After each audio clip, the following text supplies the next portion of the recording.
Hi friends, welcome to my channel. ఈరోజు పల్లి చట్నీ ఎలా తయారు చేసుకోవాలో చూపిస్తానండి.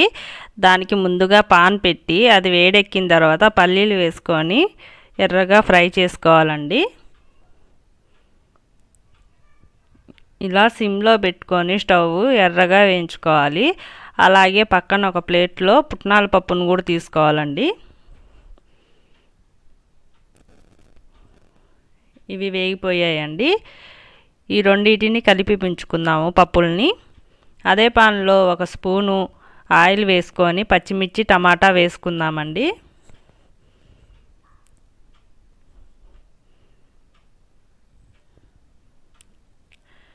ఈ రెండు మగ్గేదాకా మూత పెట్టి ఉంచుకుందాము. ఈలోగా పల్లీలు పుట్నాల పప్పుల్ని మెత్తగా మిక్సీ చేసుకుందామండి.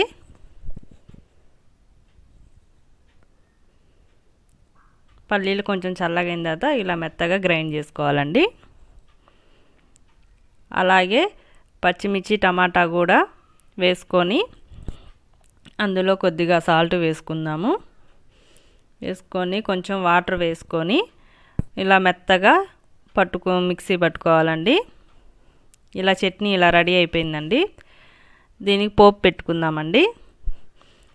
అదే పాన్లో ఒక స్పూన్ ఆయిల్ వేసుకొని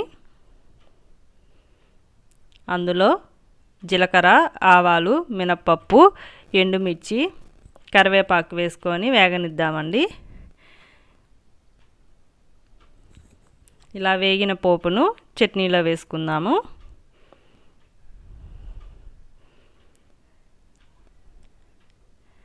అంతేనండి, ఎంతో టేస్టీగా ఉండే పల్లీ చట్నీ రెడీ అయిపోయిందండి. నా వీడియో నచ్చినట్లయితే లైక్ చేయండి, షేర్ చేయండి, సబ్స్క్రైబ్ చేసుకోండి. Thank you.